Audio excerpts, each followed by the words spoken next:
अहानबदा मरोब पाउ पिजरे गांधी फैमिली ना लुपार क्रॉर लिसिंग अनि मियामदा हदोकतबनी Hemant Biswa Sharma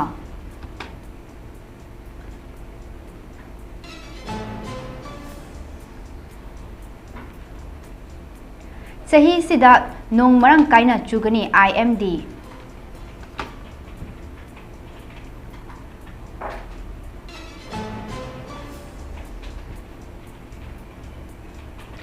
Hiral money laundering case का मरी लेना राहुल गांधी सोनिया गांधी की मायोक्ता ED ना चार्जशीट थांगलखरे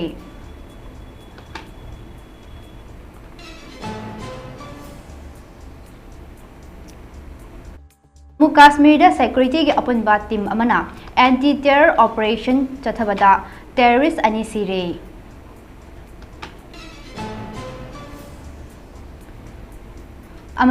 आसाम पुलिस ना लुपा क्रोर मंगा की ड्रग अकाउंट ना मिय अहुम फारे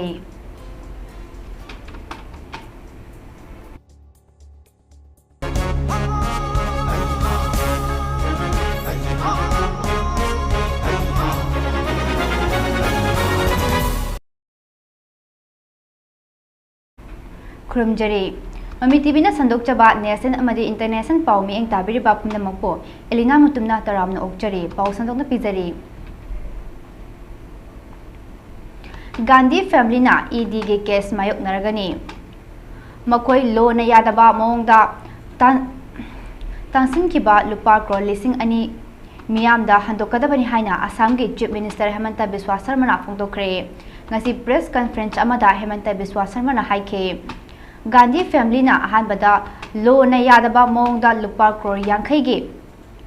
लुपा लाख यांखैगे वैल्यू ओइबा कंपनी अमा लौखे अदुबो हौजिति मधु लुपा क्रोर लिसिंग अनि यौख्रे हारिबा लुपा क्रोर लिसिंग अनि अदु गांधी फैमिली ना मियामदा अमुक हन्ना हंदोकदबनी अहानबदा लुपा लाख यांखै लेरंबदगे हौजिक लुपा क्रोर लिसिंग अनि यौरिबासी मतौ करमननो मासी गांधी फैमिली ना सेंगदोकदबनी हाइना आसाम की चीफ मिनिस्टर ना हाइखे कांग्रेस लीडर असिना मसिंग यामलबा सेंफम कया लौख्रे हाइबसे मखादा लैरिबा लारिबा कांग्रेस वाकर्स सिंगनदे खंगजदे हिरम असिगी मतांगदा ED ना कांग्रेस के टॉप लीडर सिंगदा नोटिस थाख्रे मखोइना मराल लेते हाइबदु हौजिकी परमान तौगदबनी हाइना हेमंत बिस्वा शर्मा फोंदोखे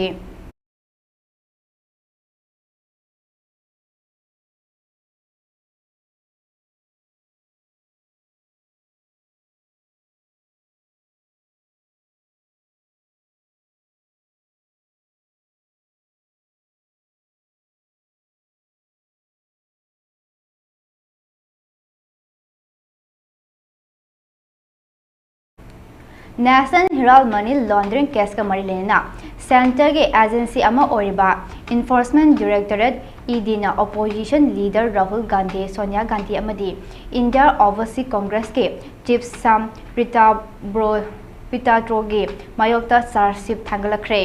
था असिगे तरानिथोइदा केस असिगे मरी लेना ED ना लुपा क्रोर कयागे एसिस लौसिनबगीदमक दिल्ली मुंबई अमदी लखनऊ दा लेबा प्रॉपर्टी सिंगदा नोटिस थेतुना थमख्रबनी ED ना फोंदोखिबगी मतुंग इन्ना थीबो हुंबगी थबक चथबदा एसोसिएटेड जर्नलिस्ट लिमिटेड हाइरिबा यूथ इंडिया लिमिटेड की मखादा लेबा कंपनी असिना मनी लॉन्ड्रिंग लेबा थबक थोरम सिंह चथखे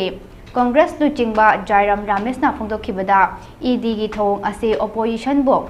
मपांगल थुदेकनबा MP मोदी ना होम मिनिस्टर अमित शाह ना चथरकपा पॉलिटिक्स नि हाइखे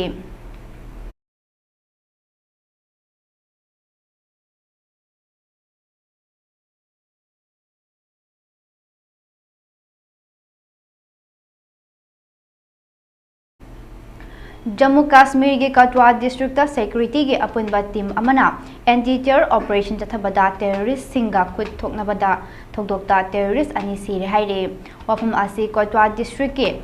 SSP सोवित सकनीना फोंदोखिबदा मफम असिदा टेररिस्ट सिंग लेरे हाइबा थाजबा याबा पाव अमा फंगबदगे सिक्योरिटी के अपुनबा टीम अमना एंटी टेरर ऑपरेशन चथबदा चंगसिनबदा हारिबा खुद थोकनबगी थौदोक असे थोकतुना टेररिस्ट के miyoi ani hatkibani haina phongdorakhe siriba miyoi ani ase terrorist organization jaigi miyoi singni makoi dagi yamlaba khulai sing amadi IED shu phangle hairi mahakna phongdokhe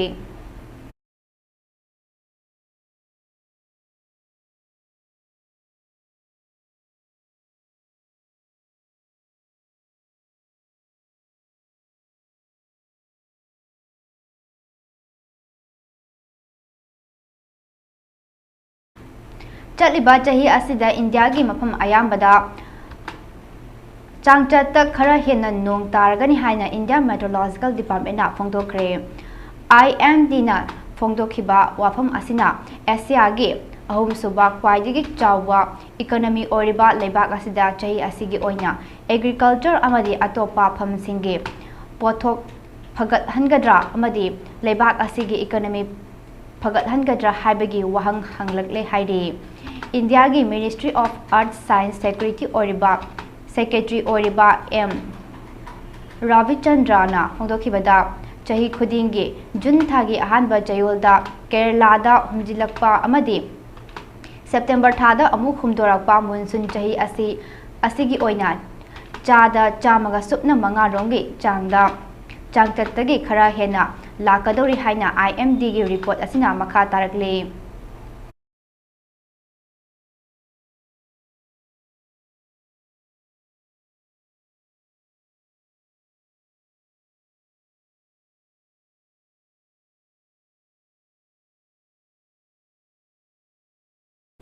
Assam police के narcotics control bureau नंगासी Sribhumi district की लुपा क्रोर मंगा रोम की बेलू ओइबे yaba tablet सिंग कोनना ड्रग टेबलर अहुम फारे हाइरे हिरम असिगी मतंगदा असम की CM हेमंत बिस्वा शर्मा थागलकपा सोशल मीडिया पोस्ट X ता फोंदोरखिबगी मतुंग इन्ना अकक्नबा पाव अमा फंगबदगी नार्कोटिक्स कंट्रोल ब्यूरो की पर्सनल सिंगना श्रीभूमि डिस्ट्रिक्ट थीबुहुंबगी थबक चथबदा ड्रग याबा टेबलेट लिसिंग तरा तरुक रोम पुरंबा गाड़ी अमा फाखे ड्रग कोनना मियोय अहुमसु पुलिसना फाखे फागलबा ड्रग सिंग अदो मार्केट लुपा क्रोर मंगा रोंगी नि हाइरे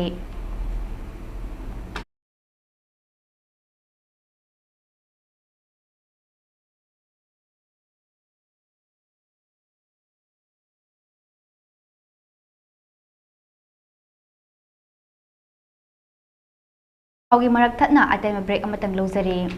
अदोम अदोंगी हक्चांगदा नारिबा अनाबसिंग कोहलसी स्टेट अमदी नेशनल अवार्डी फुसम अतिकुर रहमन्ना मखाद पिजरीबा लायोंगसिंग असि येंजरी खोंग हांबा यादबा खोंग सेंगना हांबा यादबा खोंग हांबदा मतम कुइना चंगबा सौजारांतबा अमांगथोंग मयादा पोंबा अमांगथोंग मनुंगदा पोंबा अमांगथोंगदा मखुन हुटलगा नाइ चाबा फिस्टुला अमांगथोंगी अकोइबदा हकचबा गैस्ट्रिक प्रॉब्लम लैबा ब्लीडिंग ई ताबा चिकपा नाबा साइनस टॉन्सिल आस्मा sexual problem लैबा फंबी वाटपा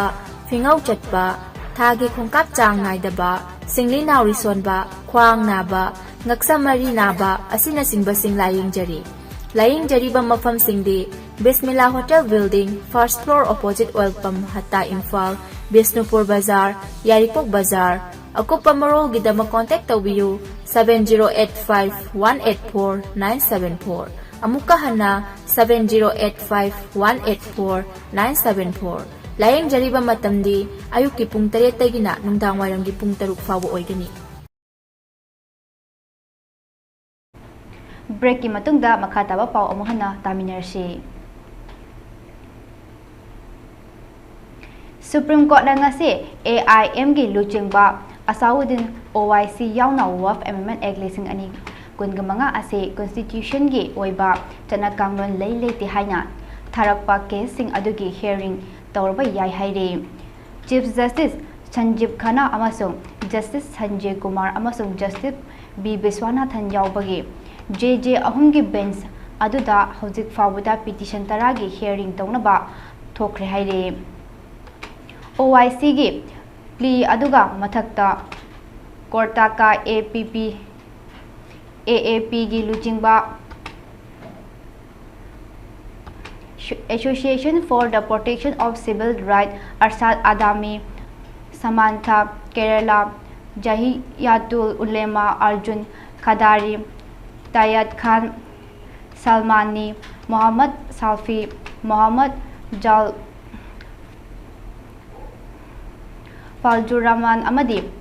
RJD gi Luchingba Manoj Kumar na Tharakiba petition sing asi court asida khanaraba matung ngasi judgment laukthokidre hayeng sagol sen numit ke nungthil pung ani taba matamda ek asigi matangda amuk khanaragani haina ngasi hearing aduda lauthokhe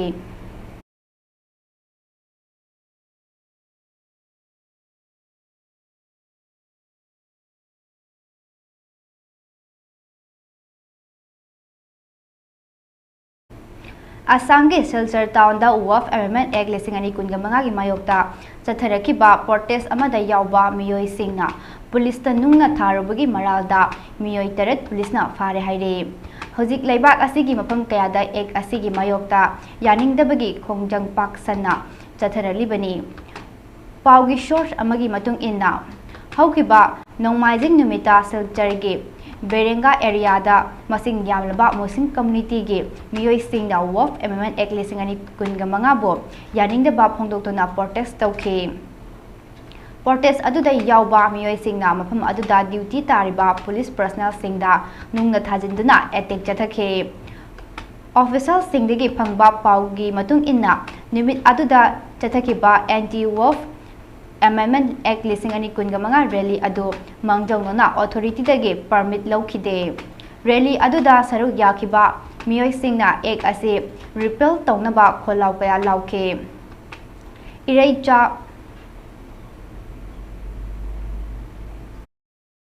ta hingliba yaurok padagi nungna police na tharakhe masidagi mafam aduda tension lakhe numit aduda police na nungna tharakhiba yauba miyoi taret police na phaduna makha taba logi thabak paikhat kre haire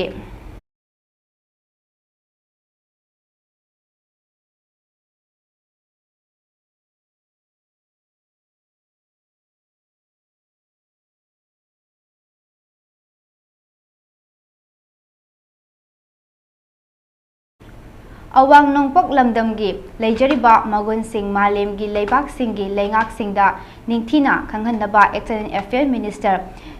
S Sanjay Kumar na India da leiriba maraibaki involved singda taksinle North East Investor Summit Lisingani Wangmagi mangoina na India da leiriba tongan ba leibak singgi imbrajata singa ngarang pangthokiba mifam amada wangang laduna Dr. Sanjay Kumar na hai Awang nongpok lamdam asi India gi thausil kayagi maru oiba lamdam amani hariba lamdam asiga mari lelena Egg East amasung BIMSTEC na jingba thausil kaya chathare leibak asida leiriba iraibaki imbrajaja singna awang nongpok state singi matik magun amasung phajaba kaya makhoi gi leibak singi lengak singda ningthina khanghanduna chawkhat thaurangi thabak sing hena paikhat haningbagi apamba phongdorakle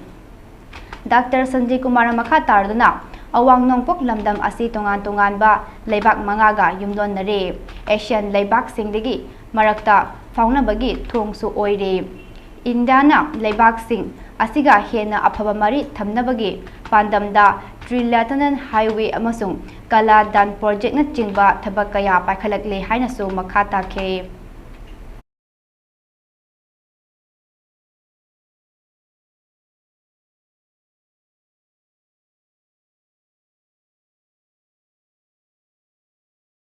Aroibada maroiba pau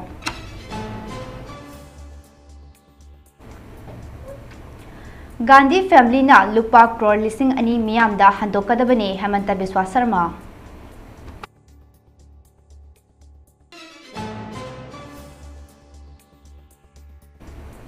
Chahi asida nong marang kaina chugani IMD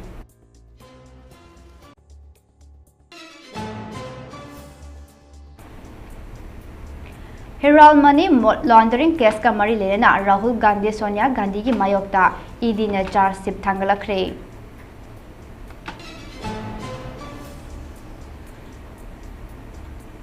Jammu Kashmir security के अपुनबा team अमना anti terror operation चथबदा terrorist अनि सिरे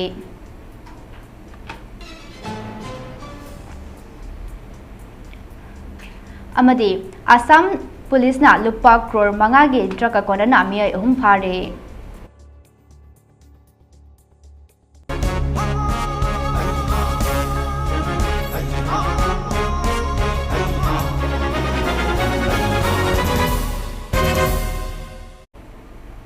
हौजिकी ओइना mummy TV संदोकचबा national अमदी international पाउ लोइसिनजरे मखा ताबा पाउगी दमक मियेंग तादर labio.